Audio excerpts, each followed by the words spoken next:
Subluxation degeneration. What is it? How does it affect your organs and nerves? Let's take a better look so you too can understand your body.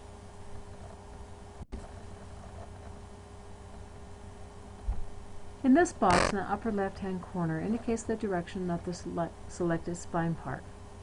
You're going to notice that it's going to rotate. In this section on the left-hand side, the yellow highlighted vertebrae that follows indicate which part of the spine affects the nerves and organs. On the far right side, this section reflects the nerves affected by the highlighted vertebrae. Then in the center, where we have the organs, this section reflects what organs are affected by the highlighted vertebrae.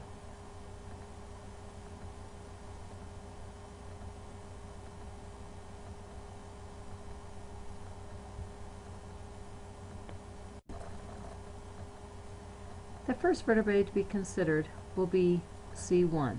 It's the cervical. This is a front view. In the upper left-hand corner you see the directional view of that vertebrae.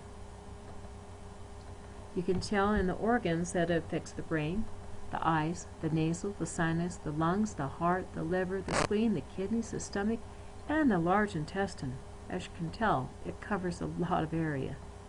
On the far right side, you can tell that the nerves are pretty much throughout the entire body. This is a very important vertebrae.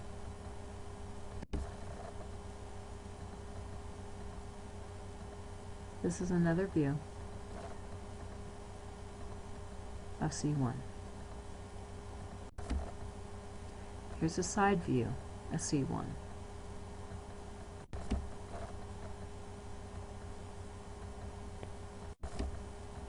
Moving on to C2, you can tell that the organs that are affected are the brain, eyes, nasal, and sinuses.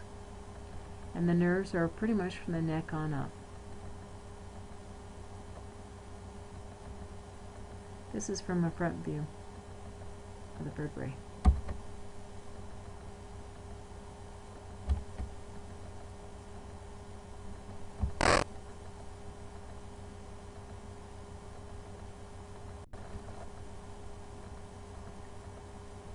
Here's from the back view. This is the side view. Now we're moving on to C3. C3 focuses on eyes, nasal, and sinuses. Side view. Now we're moving on to cervical 4, also referred to as C4. Here is referring to the eyes. You're also having the submaxillary. You have the nasal, the sinus, and the sublingual. The nerves are pretty much focused in the neck area. This is the back view, side view. This is C5. In this case, the organs that are involved are the submaxillary, the parotoid,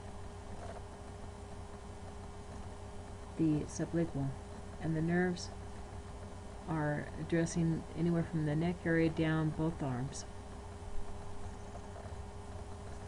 Carotid, I believe is the correct pronunciation. Different views. C6, this is the front view. It actually affects the thyroid, the sublingual, and also the parotid. Different angles. C7 again affects the thyroid and also the lungs. As far as the nerves, it appears to focus primarily coming right out of the neck and down the arms. Different angles. T7, or excuse me, T1, which is also the thoracic 1, it affects also the parotid, the pulmonary, carotid, the heart, and the lungs. It also has the nerves that affects the neck and down the arms, as you can see. Different angles. T2, thoracic 2. Again, you have a little bit of the overlap on those parts, as well as the lungs and heart.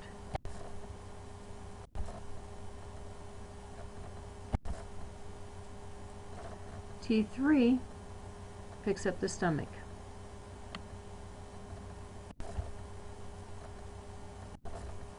You know, some of these things have an overlap, a couple different vertebrae addressing different areas.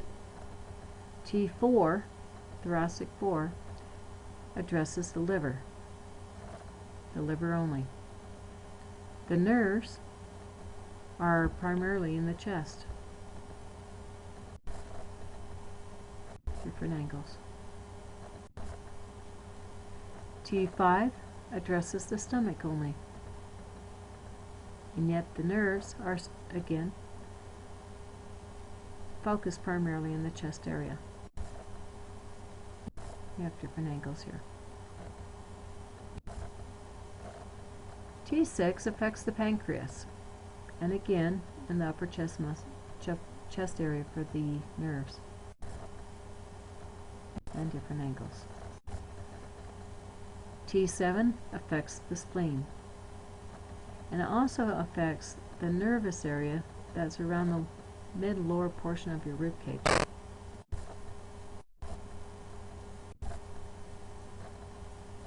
T8 also affects the liver independently, and also the nerves in the mid to lower chest.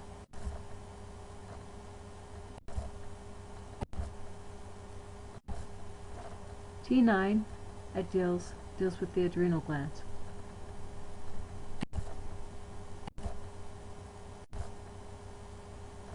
T10 deals with the small intestine as far as the organs, and looks like the majority of the mid to lower portion of your rib cage for nerves.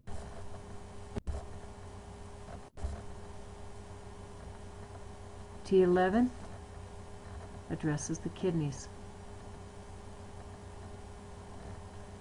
On the nerves, it's addressing again the lower portion of the rib cage. Different angles. T12 also pertains to the kidneys.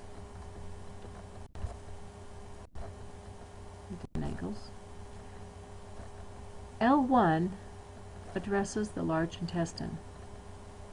It's also starting to address some of the nerves that are running into the legs. Again, the different angles. L2, same thing.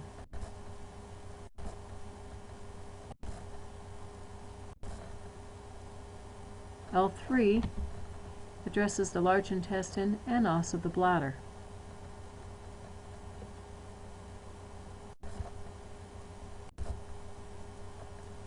Same thing for L4. And the nerves seem to be running further down the leg.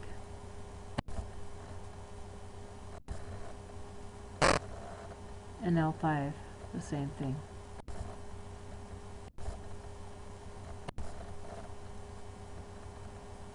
The sacrum, same areas affected.